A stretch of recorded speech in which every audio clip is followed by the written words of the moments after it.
It's time to strap our boots on. This is a perfect day to die.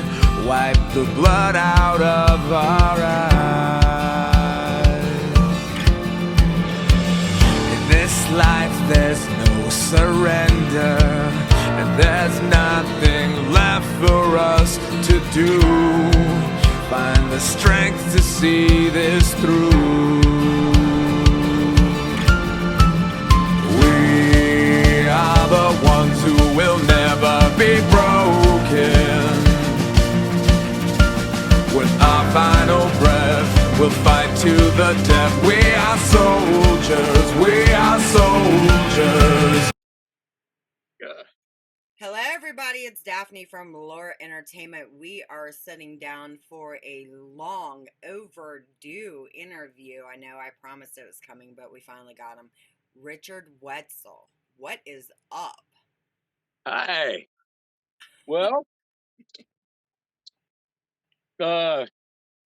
welcome to the Gold Rush Studio Ranch. We're at the foothills of Yosemite, and we're a real ranch. So we're doing babies right now. We have pairs coming in and little babies and stuff. Real fun.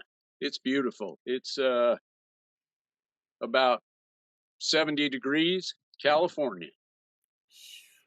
So tell us, since we set this up for the interviews with soldiers, because this is the interviews with soldiers, tell us a little bit about you.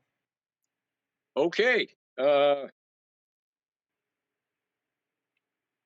Instead of my senior year of high school, we decided it was better I do the military than San Francisco in 1969. I went into the Navy. My dad had done Coast Guard, Navy, and Army. He did Korea, World War II, anything to get out of the house and all the kids. And he was a captain when I was born at El Paso in Texas. Shout out to my niece. I just passed those captain bars on to her in her ceremony. She's in the Army down in New Mexico, Michelle. And I told her and her troops that she's the third one in line to wear those pins. And she said, "Were you a captain?" I said, "No, I was in diapers, and my mother felt those were safer than the pins at the time." But I did wear my dad's captain bars on my diapers. And I was raised in that. I mean, my dad was a drill instructor and stuff. And my uncles were, chief petty officers in the Navy and stuff. And, I came up with all that. And I went in and studied ship fitter, pipe fitter. I think we all know the names for that are used on the ship. I also did buds. Well, let me say, I did about half of buds. That's basic underwater demolition SEAL training. And about halfway through, misconduct, we shall call her, was the soon-to-be stepdaughter of one of the lieutenant commanders who called me in and said, "Do you have a young lady on the beach on the island of Coronado?" And I said, "Well, yeah," but I was trying to be like the old Navy guys and say, "Any port in a storm." And he looked at me and said, "That's no way to talk about a young lady." And I looked at all his awards, medals, and pictures in country Vietnam, and I thought, that's cool for this guy. I had no idea the port in the storm was the one he had called his daughter. So he gave me and my academics a chance to go to Vietnam for a while and see if I could grow up. So I shipped out with the Gray Ghost. Respect to all the boys out there, the Tonkin Gulf Yacht Club. And then one of the things, and this is my segue into Hollywood, is we guarded the Bob Hope tour. Those boats going around and the destroyers and stuff, that was us when he was on the aircraft carrier. And later on, when I went into Hollywood, the woman that really gave me my chance, Patty Miller, was a hairdresser. Also, as people do in this business, of course, you wear so many hats. Yeah. She was the photo double for Barbara Eden, but she also did hairdressing. Her husband was Hal Burton, very famous stuntman. And he was Michael Landon's double. When I got to the studio, she said, "Oh, you were Bob Hope tour. Yeah, listen, let me help you out here." At Warner Brothers, where she was and everybody was, they help out the veterans. They take care of their boys. They always have. They have a great history of that. Yeah. And they gave me an apprenticeship, and it was I had taken my GI Bill, and I'd run into every art class I could when I got out. And then I looked over and thought, who are these beautiful girls? I was in the fashion capital of San Bernardino. And I said, who are these beautiful girls over here coming out of that building all the time? And they said, well, that's a beauty school. I said, can I go there and still get my GI Bill? And they went, yeah. I had 3 older sisters. I was ironing hair in the 60s. I knew what to do. I knew where to hang out to see the girls. So I went to beauty school, like Mike Michaels, one of your other people here on your group. He cracks me up. Yeah. I like to say Mike Michaels, leader of Wolfpack, our stunt FX group, got me out of everything he got me into. So respect, Mike. Thanks. But that was it. And I went in, and the first day I went to be a hairdresser in the studios, I'm a makeup artist. And Patty came up to me and she said, you cowboy, would you think about working in front of the camera? And I went, no, I really want this job.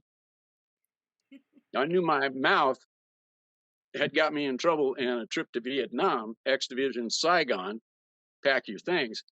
I didn't want to get packed out of Hollywood for this. So I went, oh no, I really want this. Her husband, the double for Michael Landon, had broken his neck. And they needed a double, just somebody that could collect checks for being him on a buckboard or something like that.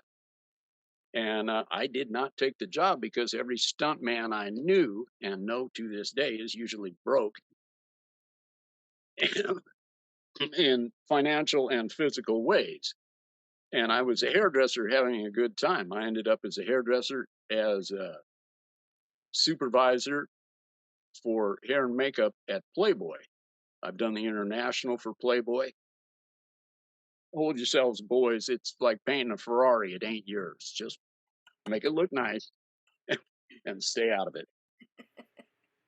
And I've been fortunate to have so many wonderful people help me through and into the business. And I went in doing my hair and makeup and stuff, and then I'd see somebody, with weapons or a knife, and somebody got cut, and then somebody was about to unload a 50.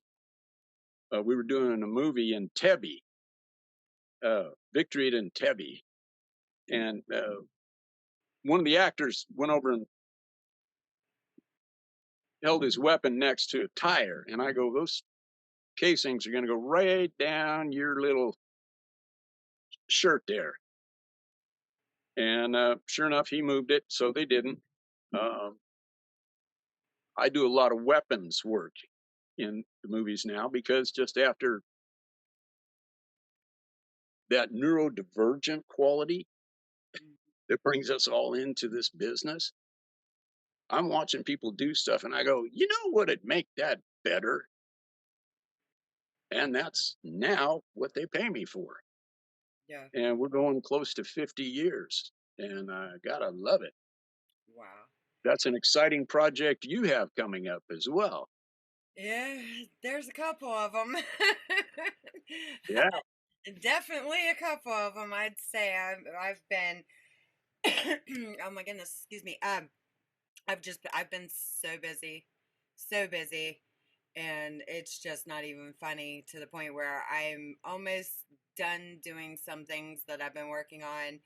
But you know how it is. Needed that ranch looks pretty damn good. I'm not even gonna lie. Vacation. LA is a town you move to make the money to move out of. Right. I used to come up here and do Wells Fargo commercials with wagons and the Lundeen family. And Wells Fargo was a bank, and their thing was that the Wells Fargo first station is 4 miles from here. Wow. This back property here, you're looking at Yosemite. Down in there, the gold. This is the third largest gold mine, is right up on this hill. And then we had all the drifts, and we still have it. This is a movie ranch, so everything is pristine except where the cows poop. Uh, and yeah, the Wells Fargo wagons used to come through here, go down about 4 miles down the road to Hornitos, which is this beautiful, tiny little village. Not even a village. It's a bar and a tack shop. It's so nice. So I can drive. I get off the freeway to come up here. I'm in the foothills of Yosemite, above the fog of San Francisco, 2 hours east, and below the snow of Yosemite. It literally falls on those hills over there. And this is, thank you, Captain Cathay. He picked this for his people. Now we're all big cattle ranches. Yeah. We're close to 800 here, and we run black Wagyus and some Charolais moose, and we're making them right now. So it's a little Across, town where everybody knows everybody. you don't know that when you first come up here, because see, I'll be honest with you, Daphne, I'm a Hollywood cowboy for sure. I'm actually in Germany. I'm the Marlboro man. So, and I do rope stuff, and I do guns and all the happy shit. And I modeled it, but I'm not really a cowboy. I married into a family that built this ranch, 3 daughters and German dad, Irish mom. He retired at 47 and just did stock market. He did not send her to the good schools to come home with me. Hollywood, it's bullshit. I go, yeah, of course it is. Now I live in bullshit. Literally, it's on my yard everywhere. You like what we've done with the yard? Yeah. Fertilizer. So your wife's father was just not too fond of you, huh? Oh my God. Yeah, yeah, it's its own story. Yeah, but because I come up here, yippee and they're like, settle. We're a lease operation, bed and breakfast for cows. They come in, they eat, drink, have sex, make babies. You close the gate. Make sure the gate's closed. What? That's it. Yeah. That's a hell of a change up from going on a film set and then going home and then you're on basically baby delivery and shit duty, pretty much. No, not here, because they're out there. They go poo poo out there. I literally, this is the easiest. Her father had a cattle ranch in Minnesota, where you had to go dig the cows out of the snow and put them in a place, Oh gosh. in a barn. And people learn ranching by ranching. Hmm. He had come from a very high executive position. And he had built this ranch out of an old ranch house. Well, when he let the cows in the barn because they were cold, they pooped and then they peed, and then that turned to ice and frozen poop. So by spring, when he let the cows out, he had to go in with a bulldozer. So he had worked this out. So when I got here, it's like open the gate, close the gate. That's it. Right. The daughters are cutting horns. I didn't know we don't cut horns in the movies. Nowhere do you see a Marlboro man with a pair of nippers. And the backside slide with the knife to, cut nut. No, I don't do that. No, You no, no. adapted And I'm frightened of daughters that can. But yeah, it's a different life here. But it's, I take some of it back to Hollywood. Now everybody in Hollywood's like, oh man, this guy's really a cowboy. He's got a ranch. You might Okay. have shut the gates. Yeah. Yeah. No, I was fortunate to work on the series Deadwood as a makeup artist, and 2 Emmys. I was part of the team for the show I on was 2 seasons actually when going we to got ask in. you about Deadwood, because I know that's a Saban film, and I was on the Wrong Turn movie. So, who directed the Blackwood movie? Was it Mike Oh, Nelson? Blackwood? No, I meant Deadwood. Oh, Deadwood. I thought we were going. I was No, about to ask Deadwood, the about TV series. Blackwood uh, was Chris. your. And I'll never work for him again because I can't do his last name because I'm ADD and that happens. Which bugs Mike. Mike hands me a script. I read the script and I go, okay, here's your script. Because I can see the movie in my head, hyper focus, Yeah. and let my relationships, my light bill, my car payment, everything go to hell. Because I'm in the movie. Boom, I'm doing that. A lot of what we do is the choreography, we do the FX. Operas of violence. In every opera of violence, there's pretty girls and somebody's a big biker kicking ass or a cowboy kicking ass. So there's violence and pretty girl. And of course, we do that. Mike and I both do martial arts. I go back to Bruce Lee when he was still here. The guys that went to Bruce Lee's backyard came back to where I trained at the Wednesday night group with Bruce Lee. And I've been with that since 1972. I have never in a film been asked to do Kung Fu, or as we call it, Jeet Kune Do. Because look at this. No, I'm the guy that gets shot. I get killed in every freaking movie. What's my line? 2 weeks ago, I'm teaching a new actor how to fall and not hit the concrete with his head. Pull your chin in, slip, fall, do this. How to die. How to die. That's what I do. My rodeo career, bull riding, wonderful.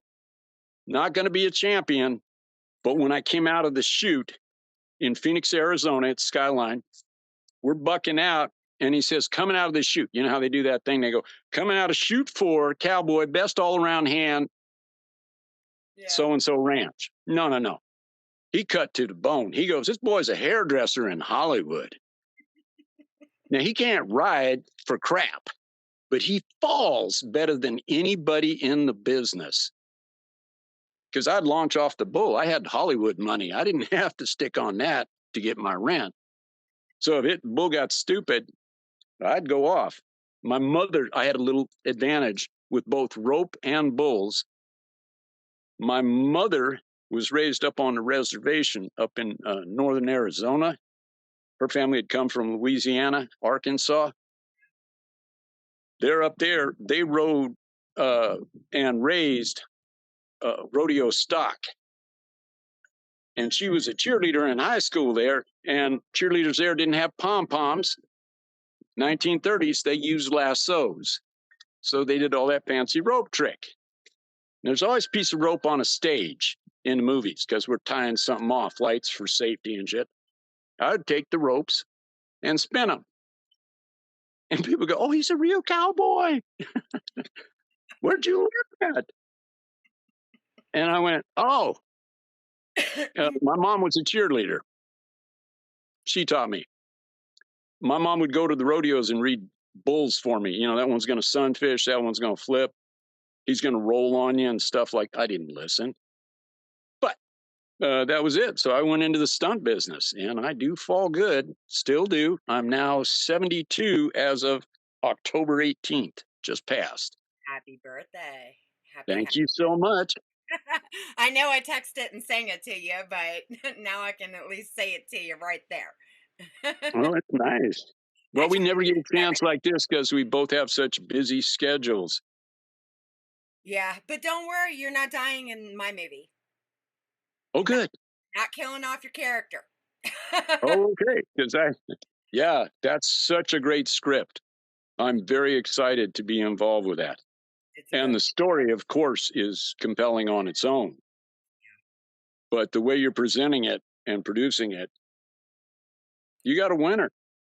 Yeah, it's a good story. There was reasons why I took that when I did, because I've literally taken that from just a couple of things that were on paper to where it is now. I mean, 4.5 years already.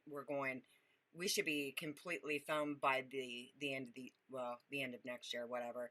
Um, but Overnight success, well, no, 4 years later. it was it was a long road to get here, and it was a lot of figuring out the way I wanted it in my head, figuring out the way I wanted dialogue, the stories, because everybody, I've had a lot of people contact me and say, well, I've been to jail. Okay, well, there's a difference. A lot of people have been to jail for stuff that they have not done or not guilty of, or they're just there Yeah. at the wrong time. But his story is unique because they put this man in jail because they wanted to keep an FBI informant on the street. So they found somebody Oh, oh, and wow. yeah, and that's exactly why I decided to roll with this story and work as much with corruption and everything else. I had to take it. And this thing has been molded and rewritten and rewritten and rewritten and rewritten, and it's just now it's perfect. It's Well, perfect. the copy I got was so tight. Oh, Yeah. yeah. And That's I really look forward to seeing it when it's finished too. And your girls get that stuff done. I married one like that. She's an actress from the stage who retired at I like 45, doing the stock market like her dad. And she bought this ranch herself as an investment because she dealt with such high numbers in advertising and production with that. And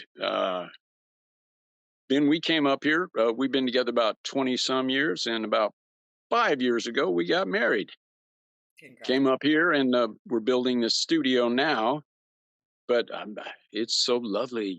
Ferdinand, I want to go lay under the trees and be with the puppy. And Yeah. life's what happens while you're doing other things. But you have so many things you're involved in. Yeah. Yeah. She's smart for doing that. I mean, that's the big picture is investments. Just because, I don't believe in blowing your money. I believe it's okay to blow maybe a little bit of it, but don't, because then you're going to regret it. It's always better to invest it because that way there, Mhm. if something ever happens, then you've got to fall back, or your kids got to fall back, or your grandkids got to fall back. Somebody's got to fall back. It's just smart. And I love smart women. And the reason why I wear so many hats is because when I got into the film industry, I was already running a business, and I had already went to school to be a police officer. And well, not the street cop, but the forensic profiling. I went to school for forensic profiling. Oh, that's big college time. Oh yeah, I did. That's not the academy. Yeah, I did 2 years med, 4 years criminal justice, and I had aced the exam. And then my daughter got sick, and then I went ahead and started my own painting and cleaning business, and I ran that successfully. And then all of a sudden I ended back in the film industry because it was like a calling, because this is the fourth time that I've had an opportunity. And me in my head, I was just thinking, it keeps coming around for a reason, so you might as well just do it. At that point, you might as well just do it. And I decided, afterwards, because I like business too, that I was just going to do both sides of it. And that's Show business. yeah. One of the things I studied was choreography. I had a cousin was a choreographer, New York shows, stuff like that. He came out of my mother's family in Arizona, Arkansas. Those strange, but uh, Gene was a fabulous choreographer.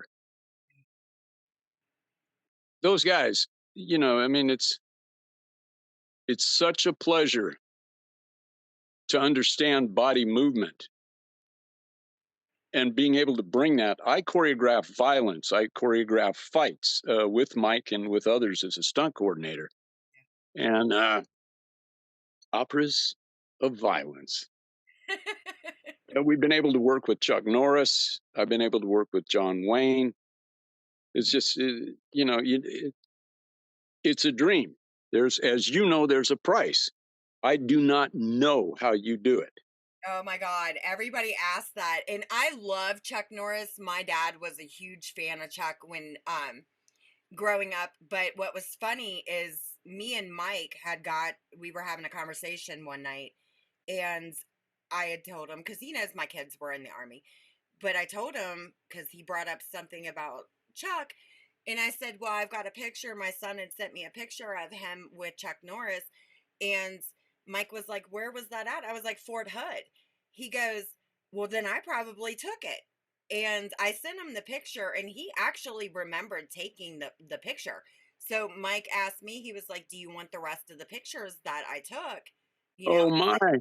Yeah, I told him, I was like, send them to me, because that way there I could send them to my son, because my son's still there at Fort Hood right now.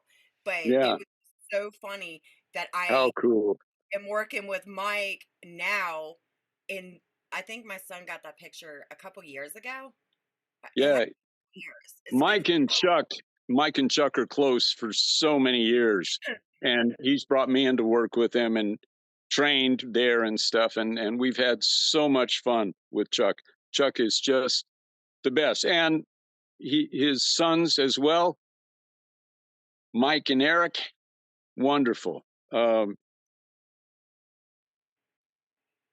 Yeah. it's there's nothing bad you could say about the guy. He's fun, he's real, I bet and he's real you whipping ass know too, ain't he? he's Uncle Chuck. He put up with us. He used to say, "These makeup and hair boys can kick my stunt team's ass." And then there's a million stories we have of these things where they've called us in, and Chuck goes, "Well, you throw weapons." And his son Mike, who was directing, and Mike Michaels and I went out, put a dollar bill up, and had to throw and stick a star in it. You know, those ninja stars. Yeah, I like them. And they go, let's see who's going to do that, because we're doing a meeting, as you know. But for anybody that doesn't, we have actual meetings of this stuff. I used to think they just did it on improv, but no, they have meetings, production meetings, and they go, who's going to throw the star? Well, let's go out on the stage, put up a thing. Whoever can hit closest to the dollar bill. I went first, took the star, threw it, and stuck it right in the head. Damn. So they went, well, come on, you do it. And then they went back and told the legend. Now I got to go back and practice, because that was a one-off. You know what I mean? Yeah. And then I had to practice and practice and practice it. And then you get there, and the gag was, Chuck walks through the door, and somebody throws a star and sticks it next to his head. Oh my gosh. And I went, no, and no. No, which is the strongest word to remember in Hollywood. It's the most powerful word. No. I said, I'm not doing that. We can put it in, you can make camera magic, whatever you need to do, but no. Um, but they will ask you to do stuff like that. I have done stunt with them, an episode called Fighting Back, and I got kicked through double French glass doors and out onto a glass table. Wow. And you jump backwards to do it. And he has these wonderful kids that have so much talent. But when they go and you got to do the kick, kick, kick, and you only got a couple of rigs on that door. So you got to sell it. And you go back and boom, you bust through the glass. They have little shots that make it go out. And the guys were very careful. And I went, after I'm finished, and I'm laying there. Mike Michaels comes over and he has to dust the glass out of my eyes, which is all the sugar glass, like those breakaway bottles. I hate those things. And I said, God, this is so great. You guys are so attentive. They go, yeah. Well, the last guy went out a window into a dumpster and one of the sheets went through his kidney. Shit.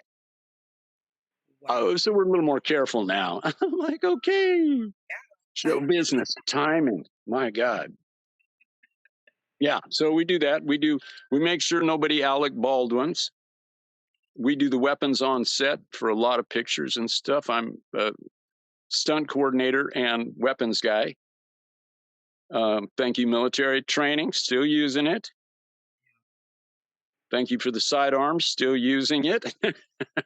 No, I'm not. I turned mine in. Safety's important. Randall, stainless, issue, Vietnam. Nice.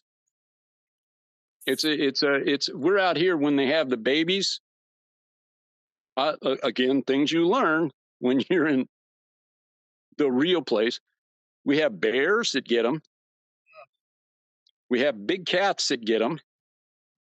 Get this, we have eagles. In the first 2 days that calf is down, they have eagles that will take them down. It's Jurassic Park out there. Then you have wild feral hog. Oh, that's redundant. Feral hogs. I have people from Arkansas. I've heard legends of them, and I know a little bit about them from Arizona, spending time on the revs. But we had little bitty ones. These boys are fat up here. They will charge you. You'll see a cute little pig. Oh, little pig. No, get out of there. And then we have bulls and stuff. So, yeah, you do have a sidearm. And anybody that's on a picture, if I could take this out, go hot for a second. Go ahead. This is what you want to do on set with any gun. I don't care if it's an airsoft or whatever. Take it.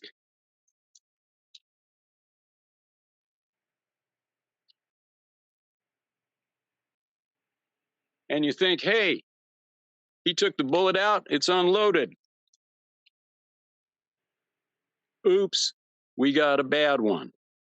One left in. Yep. What we do is we walk around to anybody and everybody on the crew and say, have a look. Empty, empty. Then we take it away. 2 weeks ago, Mike and I were on a project, and we had an actress had to shoot a cop across a car. The driver in this film was a woman that freaks out and goes, oh, my husband's chopped up in 26 pieces in the trunk. And the other girl goes, oh, my God. Now she's got to pull a gun and shoot a cop. They give us this the day of. They give me the gun. It's a real gun. You got to check it, change it, make sure everything's empty. Everybody knows it's empty, and give it to her. She goes in the car. I said, look, it's empty, empty, empty. First thing she does, she's waving it around. I'm like, no, put it down. I'll come get it from you each time. The gag was the woman goes, oh, my God, and confesses the husband's in the trunk. This girl draws, pulls, and shoots. Bang. That's the end of the film. And she looks at the girl and goes, in for a penny, in for a pound. Cut to titles. We lost Brandon, Bruce Lee's son, and I brought paperwork, news of it from Caracol Studios to his mother, because I'm part of that group. And I don't want to do that to anybody's mother ever again. So when you get on a set, check these weapons. And everybody wants to go home at the end of the day. You don't have to have blanks anymore. You can have a 9-year-old, and I suggest a 9-year-old, on a laptop in the next room who can simulate that flash. Yeah. And I've never had one of my films anyone injured. And I'm a safety Nazi. There's no question about it. And so is Mike and all the wonderful guys that trained us through the years. Yeah. Because you never know what you're called on to do as a hairdresser. There were too many girls and we had motorcycles. It was the time of shampoo. I miss Brandon Lee. I loved him, and I loved the Crow. The Crow. I've actually got the soundtrack on my phone from the original movie, the original one. And when I found out the way that all went down, it was crazy because I loved him so much, you know what I'm saying? And then when I heard, because after I'd first watched it, I did not know, because I think I was like, God, how old was I when I came out? I think I might have been 15, maybe 14, 15 when that movie came out. But I tell you what, then I ended up with like the biggest crush on him. And then when I found out what happened, it just blew my mind. Yeah. And it was senseless. It didn't have to happen. Yep. It was done post-production. They had finished the movie. They were doing what we call a pickup shot. Someone in an edit needs, oh, hey, we forgot to do this. Yeah. Grab the actor, wardrobe, put him back in that scene, match the lighting, and do the gag. Oh, well, the safety guy, the stunt coordinator, had gone home, finished the film. Nobody told him about it. Somebody in the art department went and got a gun for props, and they blocked it. So when you look down the barrel, it looked like it was blocked, but they used a piece of wood and adhesive. And they probably tried it a couple of times and it was okay. But the time they tried it on the set,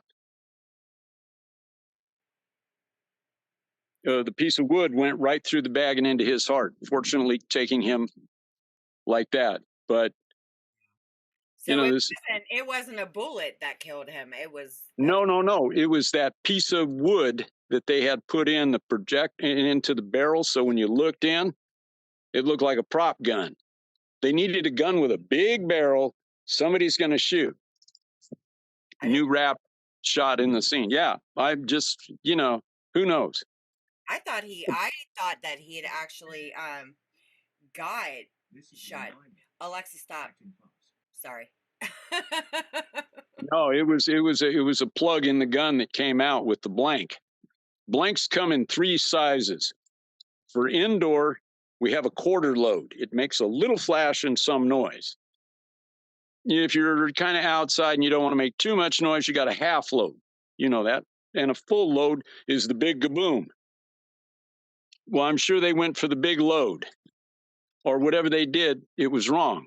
We never put a gun to this. We cheat it just a little bit to the side.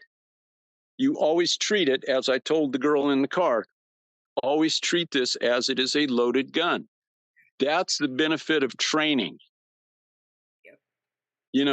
And now we all have the ability to make short films, post things and stuff like that. Safety. I can tell you, check with the old guys. Yep. But that gun thing, don't do blanks, don't make your blanks, don't need to do any of that. You can put that in post. A lot of times we're not able to pad up. But if you take one knee pad and put it on your tailbone in the back of your pants, if you get knocked back, that's where the injury is going to come from. Also, judo lessons, learn how to fall, slam, take the weight. dance class, anything. And acting is, get some classes Yeah. and get that. And it's open to everybody now. We're on phone. Yep. I They're actually, making movies with phones. It doesn't matter. We didn't have color cameras when I started. We get the script and we go, is this going to be in black and white or color? I was back doing Police Woman and Police Story and everything in Warner Brothers, and got to work on Exorcist 2 and a couple of films like that. Great time. I got to work on Shootist with John Wayne.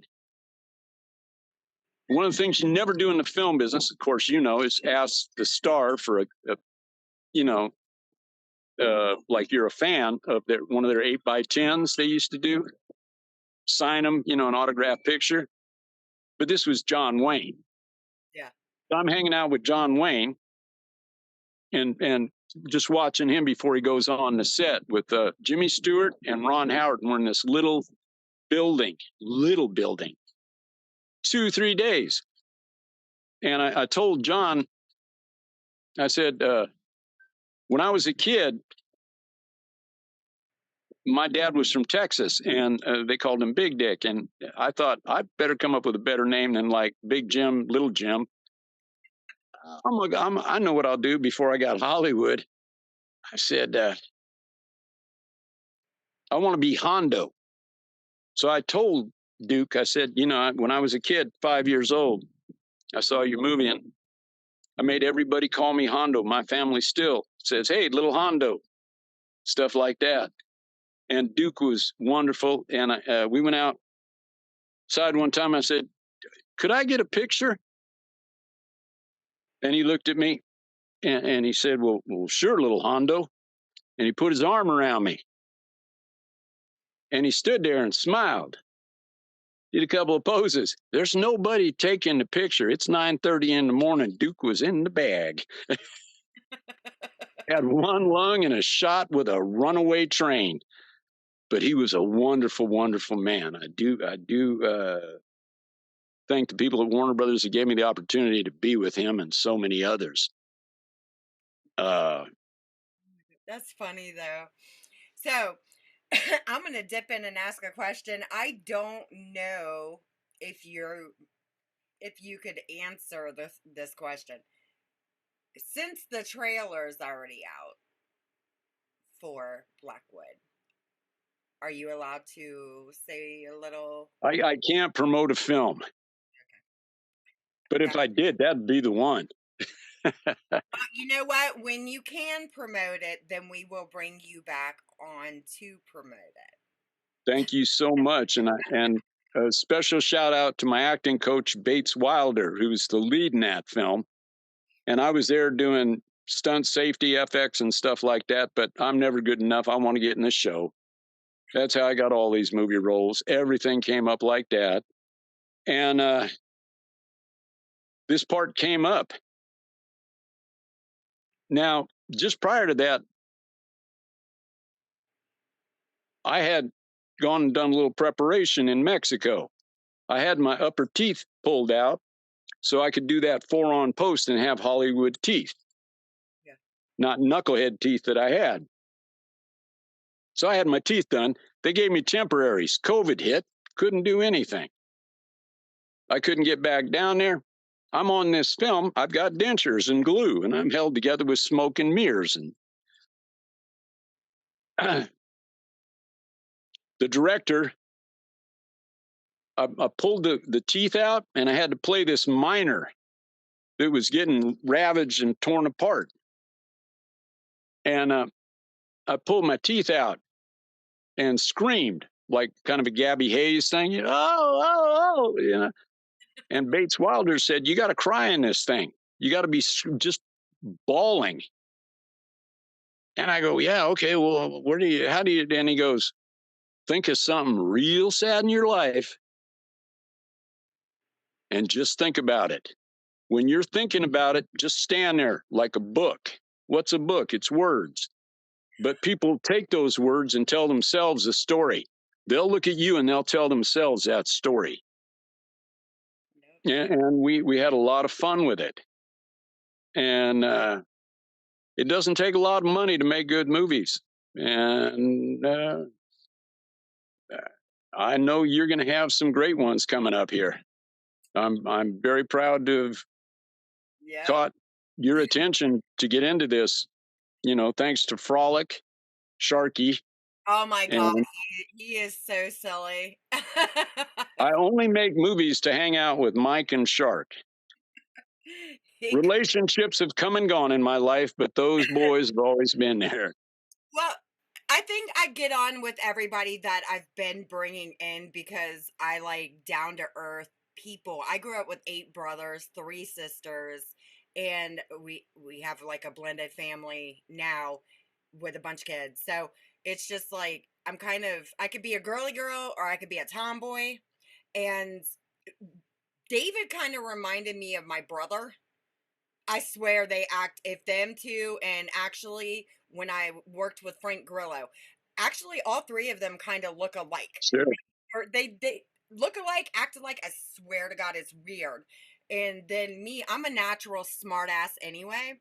So when I was on the set of Donnybrook, Grillo was coming through the gate and walked into the gate, and everybody was quiet. But me, I can't keep my mouth shut.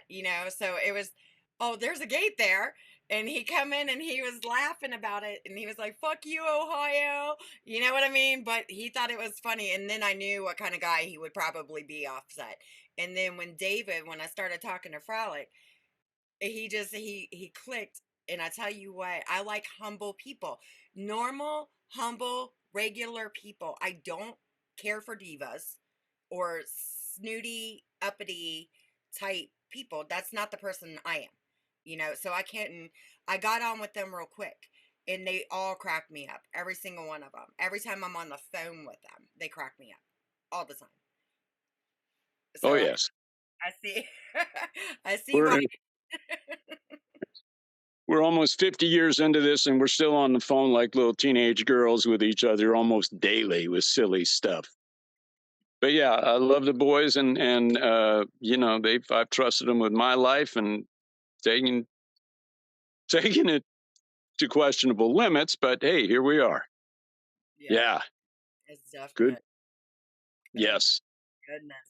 So what's on your agenda? Do you got anything? I know you can't really talk about movies. Yeah, we Strike right do. now. Yeah, So, we do. We have some stuff coming up here right at the ranch. This was the area frequented. This was the stomping grounds of Joaquin Murrieta, and he was the Robin Hood kind of Spanish bandit that Zorro was filmed after, and those stories came out of. He's again 4 miles away, and there's so much rich history up here in this area. The Buffalo Soldiers, the Black Cavalry Unit, they were the first Yosemite Rangers. wow. I mean, the place was closed up. Nobody saw it because it just had a little narrow pass. And then, nobody had satellites. So one day they said, hey, have you ever gone through that pass? And it used to only take about 5, 6 Indians to block them. They got up in there, and then Teddy Roosevelt and those boys went up. And it's so beautiful here. It, I can't wait till we can host you and yours up here. oh, I'm looking forward to coming there because I've never been to Yosemite, and 2, I I mean I grew up in Vegas, but I really miss the mountains. Just being able to see them. I mean, you can be right in the city and you can see all these huge mountains, and I really miss that. I do. My It just daughter went to Reno State, oh Nevada State, Reno. Yeah. yeah. She has a communications degree, thank God. And Small though, or at least it was last time I was there. mhm. Reno being a small little city. I don't know if it's expanded or not. I haven't been there. Oh my God, it's been years. It's been Oh years. yeah, I go there for films occasionally and stuff. It's just a lovely town, great place. It's just got, it's not quite Vegas, but what is. Yeah. And yeah, Yeah, I mean, you were raised in the show business world. Yeah.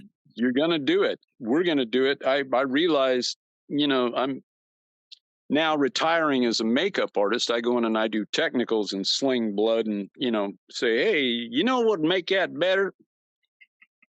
But mostly I'm moving into the acting and creating, producing with my wife.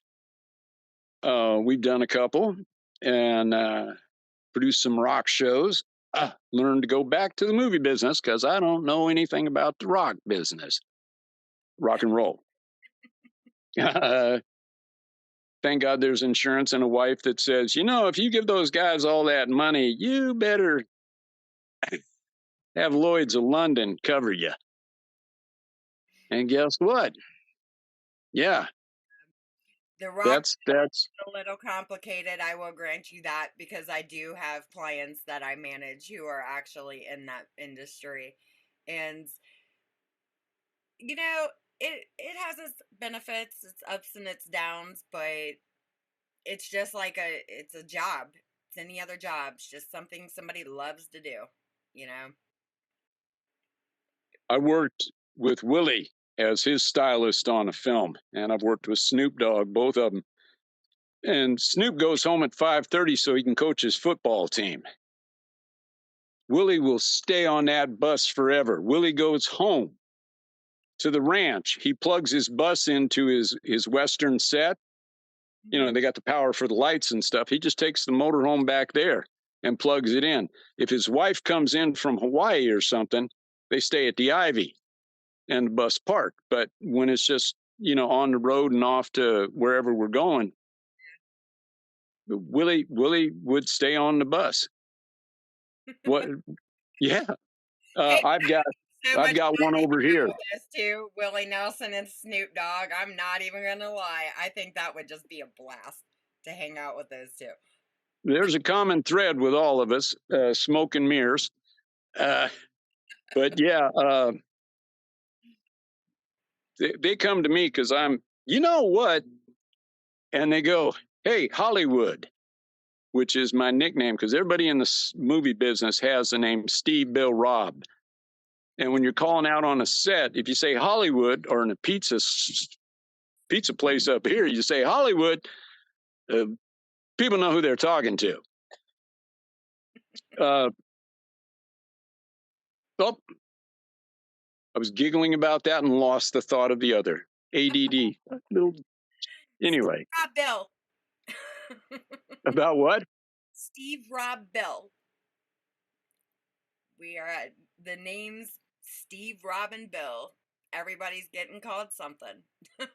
Oh, yeah, I wanted to be called Hollywood. And it came from the Bruce Lee guys because when I was doing the fighting in Bruce Lee, he had this thing he did in film. Let me step back a little bit, where he'd punch. And you get the line and you get the arm. But if you do that at the real fight club, they go, hey, Hollywood, pull your arm back in. Somebody's going to break that off. Now, of all the names you can get in a fight club, Hollywood's one of the nicer ones. And I brought it into the film business and I use it. That's awesome. It's where I was raised. My dad was not the Arizona stuff.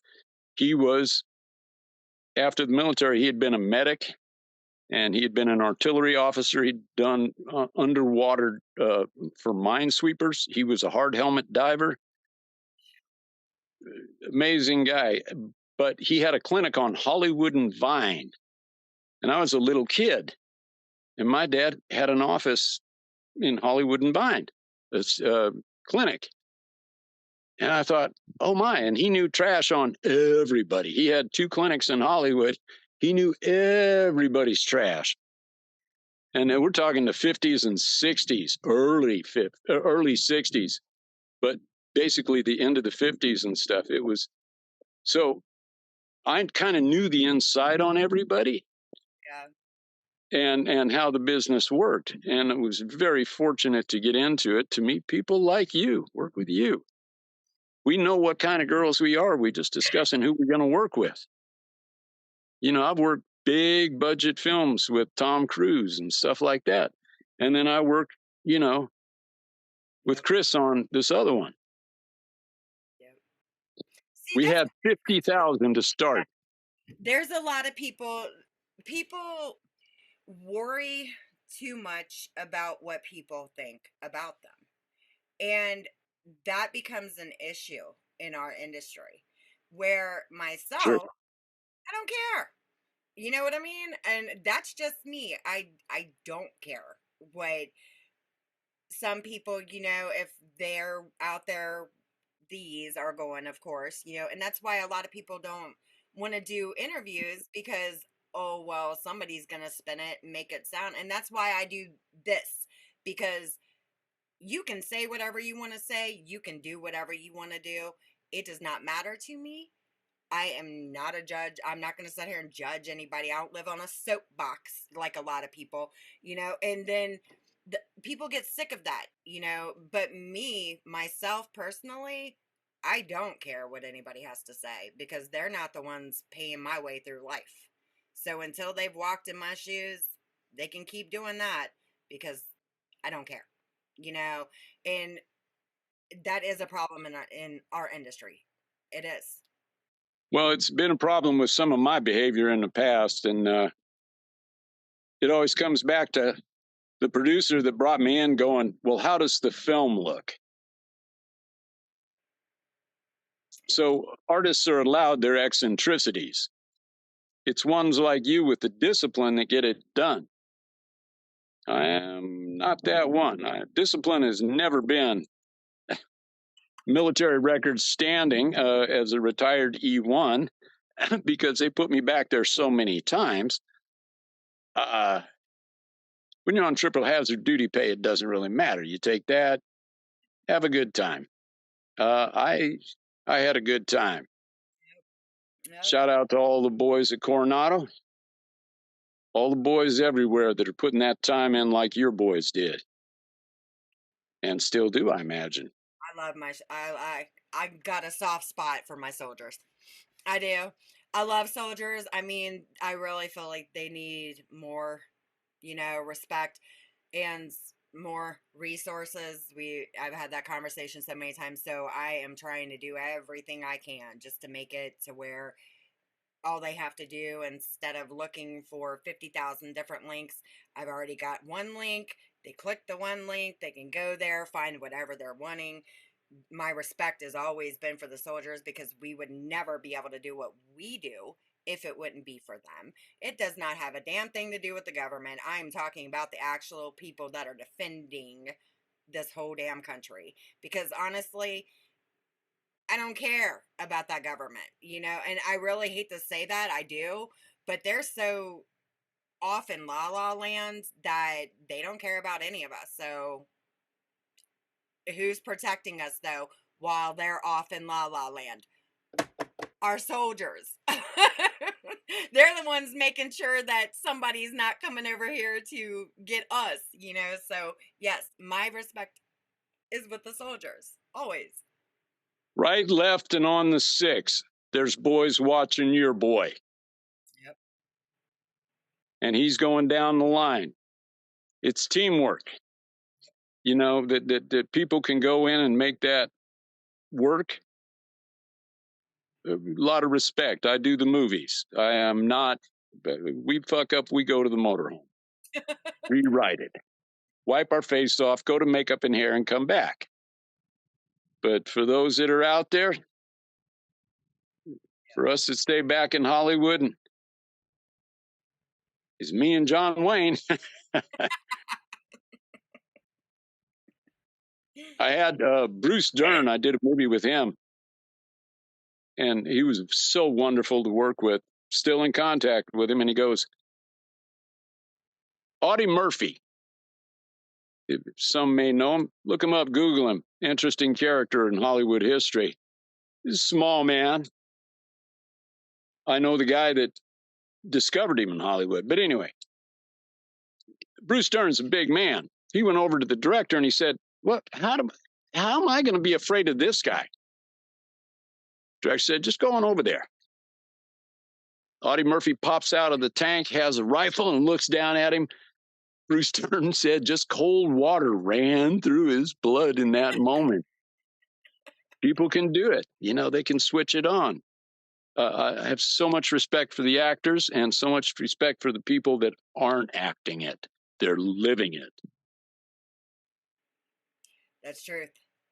That is true. Yeah.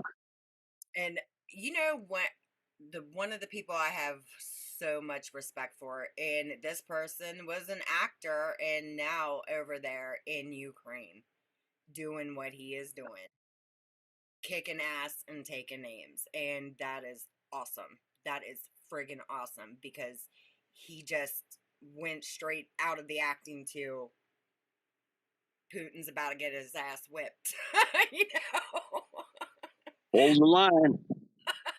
Those with training can get over there, and if they have, a little help. Yep. I'd like to see all that end. Yeah, me too. Kids, every day, people got to go to school, get some groceries, get something to eat. Let's look at it. Let's think deep before we take actions like that. And for those of you who have taken those actions and are regretting it, perhaps, or they talk about the counseling and stuff. Having gone through that myself, I can tell you alcohol is a depressant. That's not the answer. You may want to go a little Snoop or Willie, or you just may want to go get some counseling or listen to some good music, find a book, take you somewhere else. But don't let your mind tell you. We're young, things happen. Move on, moving forward. From this day forward, you can change what trajectory you have. Yep. Veteran suicide is such an important. Go Go ahead. ahead. I was saying the veteran suicide. My niece, the captain, she's a social psychologist for the Army. That's what she does. Yep. And she deals with this every day. I deal with real women in the military who are forgotten. A lot of them. I need my wife, her best friend is a bird colonel, and Laura Ludwig, and she was over in the sand trap forever, and taken. And I got charged up one time and thought, I'm gonna go over and do a little thing here. I was on a movie, and some of the guys were bodyguarding for Willie and for Jessica Simpson. And they said, and we talked and we did some stuff, and they go, well, you do that stuff with your hands and you know all this military stuff. You want to be a contractor with us? And they offered a lot of money. And it was in the 08 housing crisis. And I was like, yeah, let me think about that. Yeah. Well, my wife told her bestie, her cousin, and Bird Colonel comes over and she opens her laptop. She starts showing me pictures where they're taking scoops, ice cream cone scoops out of bodies, butts up in the air.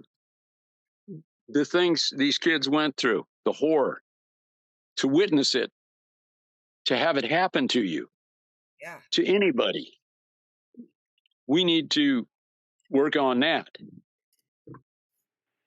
But just like the ranch, have yourself ready. You never know when that hog's coming through the fence for you. Yeah. I mean, they give you the alternative. There's a lot of things about the automatic weapons and stuff like they give you the alternative. But if you know somebody's having trouble and stuff, okay, drop by. Yep. Don't even need to talk about it. But don't get wound up in the alcohol, because the alcohol will take you down with it. I mean, I do, God knows. My set cup, it might be whiskey. I think I'd rather hang out with Snoop and Willie. I don't know. God, I'd love Willie. It was the hardest job I ever had to leave because I was getting married. And that is not conducive. I learned in the first marriage. So, yeah, no. And I'm like, Willie, come on, take me with you. And he's like, come on, let's go. And I'm like, no. Yeah, we're going over to Hawaii, stay there a while, and then we'll go back on the road. I'm like, no, don't do it, Willie. Willie's just so nice. My best Why Willie is story. that song On the Road Again? Oh my God, no, I don't listen to that. And in fact, I insulted him. I told him I loved his covers of Hoagie Carmichael, Pennies in a Stream, that sort of thing, because he was a jazz musician. People don't realize that. Before he was Willie Country, he was Willie Jazz. Really? Yeah, Willie. Wow. Willie is an enigma wrapped in a rolling paper. Hear me? I was sitting there having one of these talks with him, and he's also a black belt. Really? I didn't know that either. Yes, and he and I were doing a close workout thing, and I said, I'm not really a Christian. I'm more of a Taoist. You know what that is, Willie? And we're sitting at the booth, and he's rolling up breakfast burritos. He opens a drawer under his seat in the motorhome, and he pulls out a disc, a CD, and it says The Tao of Willie. I'm like, oh my God. And that's one of my prized possessions here at the ranch is The Tao of Willie. And it's something, somebody wrote and does a voiceover, but he's Willie. And if you wonder the difference between Willie and Snoop, I'm a bit of an herbalist on the set myself. Thank you, Southeast Asia. I learned a lot of things there. And Humboldt, did my finished graduate work there.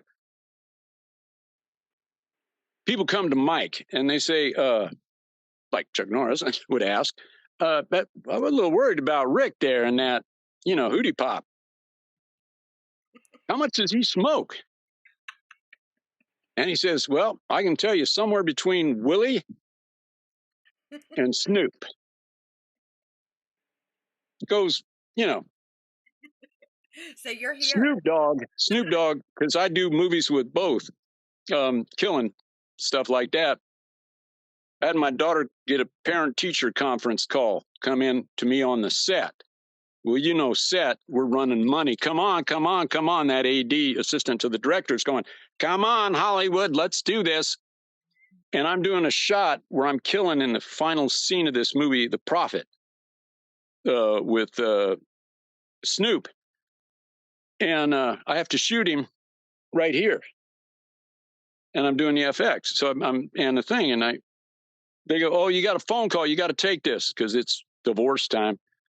First wife. And I pick up the phone and it's a parent teacher thing. And I go, can you just hold a minute? I've got to, my daughter's the goddaughter of the Bruce Lee family. She's in junior high and has taken somebody down on the playground.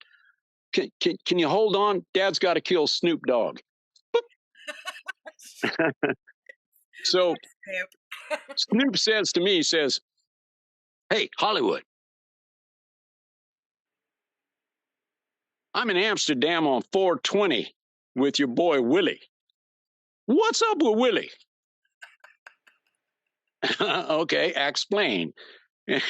He says, well, I'm Snoop. I don't have to fade. So he said, he put me out. He vaporized me. I went, oh, okay, quick science. You roll yours in tobacco. Tobacco closes your veins down. You still get the other stuff, but it closes your veins down. The herb is a vasodilator. With tobacco, it does a little thing. It kind of keeps you just cruising through the day, making millions in records and cereal for children. But Willie gave you the straight, concentrate. And the first time he gave it to me, I can tell you, I just put my head in the chair. Watch this. Oh, Willie's got a good brand. I'll tell you that much. That I do know. I do love me some Willie. He's like, Willie. I made ointment. I made ointment in Louisiana for Willie. And we were down there on a picture. and I got some Everclear and some swamp herb, and I put it in a pan. In a hotel, you always have that clear pan and a coffee pot. Don't use it because we were doing this with it. So I put the Everclear in, leached out the THC ingredients in the herb, and then poured it through the coffee filter back into the pan, and then put it up over the toilet on the cabinet there with little fans so we didn't blow up the hotel. And it reduces to an oil, a concentrate. And I used to make that for Willie because he has arthritis in his hands, a little bit in his back.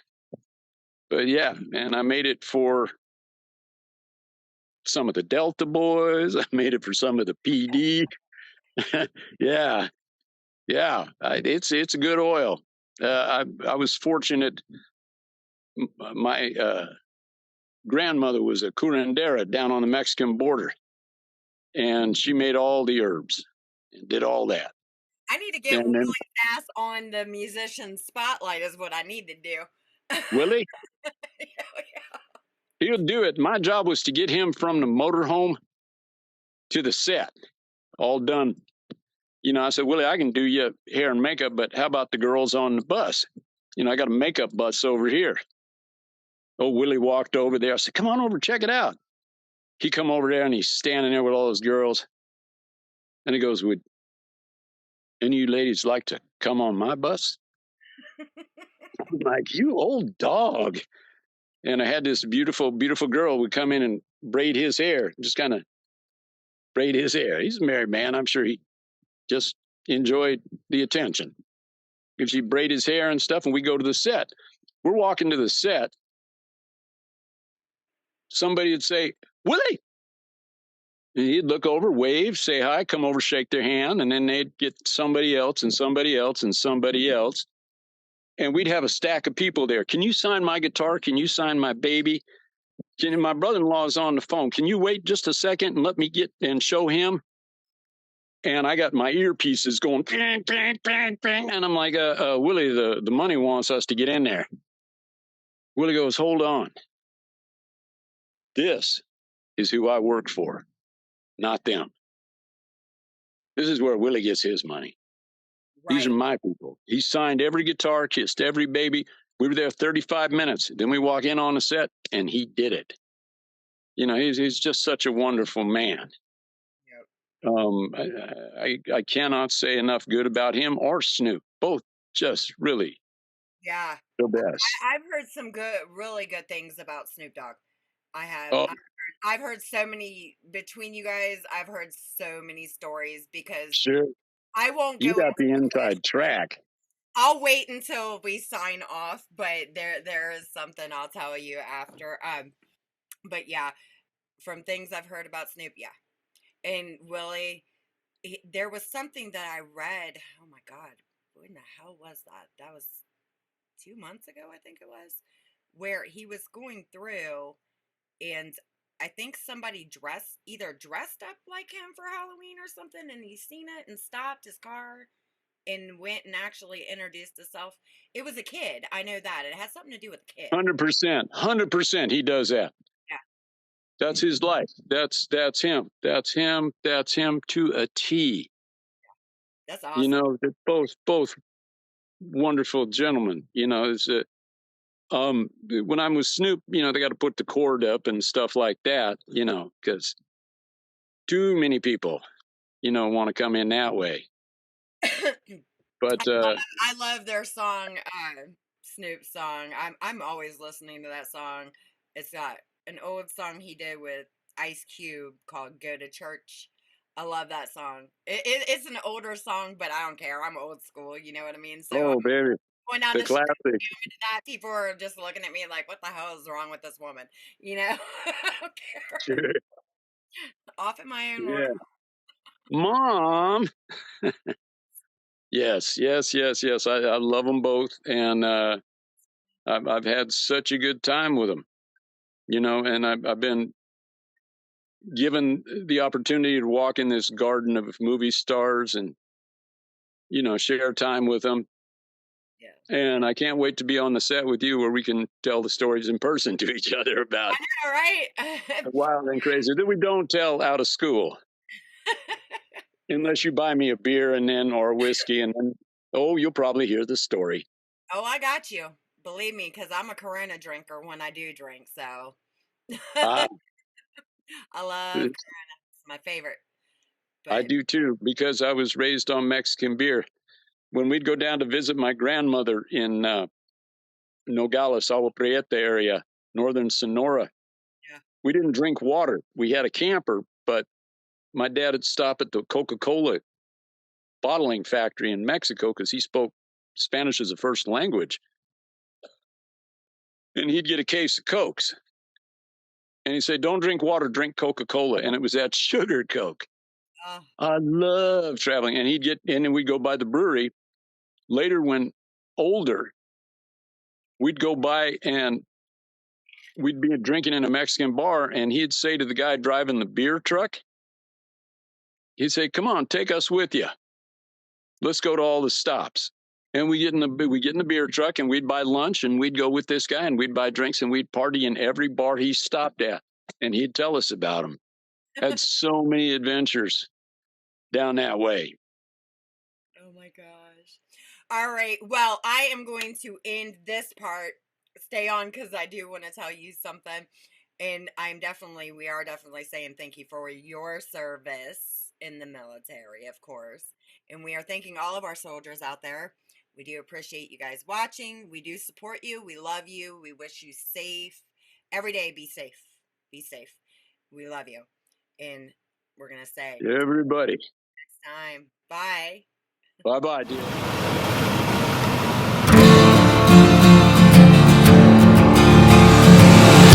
It's time to strap our boots on. This is a perfect day to die.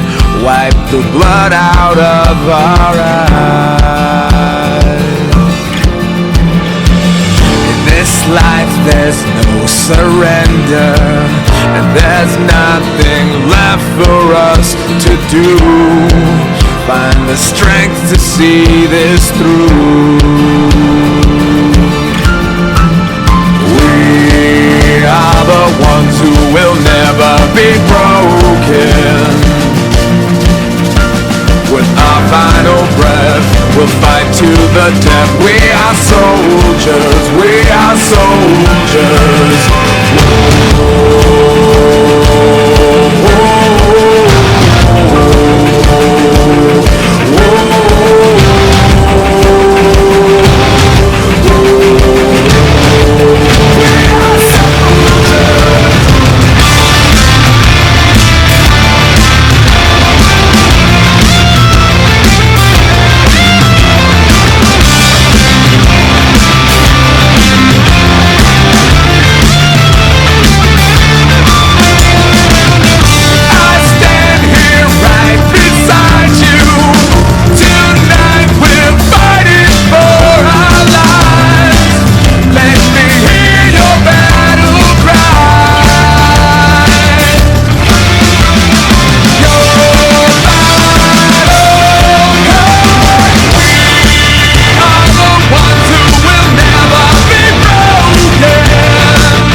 Shoulder to shoulder, we stand shoulder to shoulder.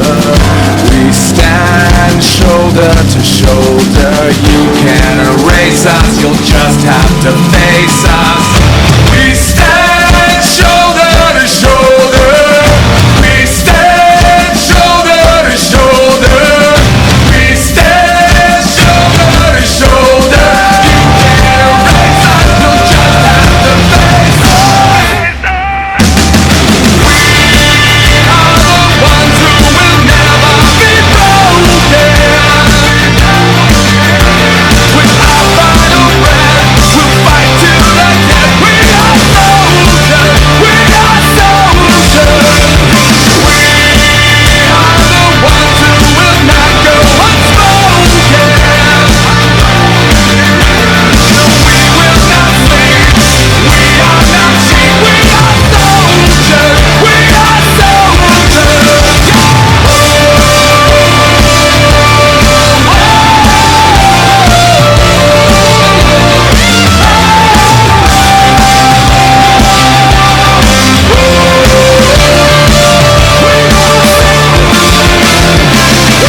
bet he'd win. To spend it all on bailing out a friend. Good husband and a new dad.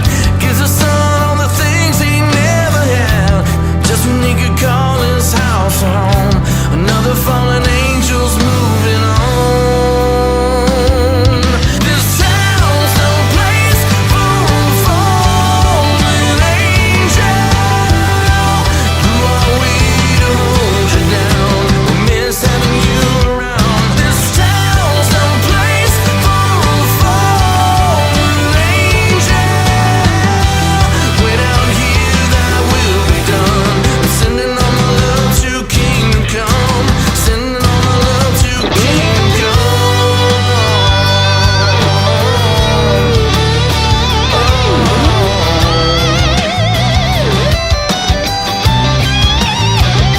To Kingdom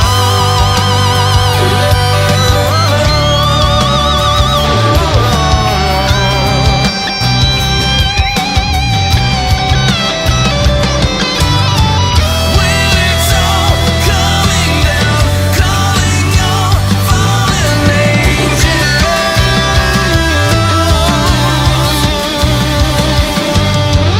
When it's all coming down, calling your fallen angels.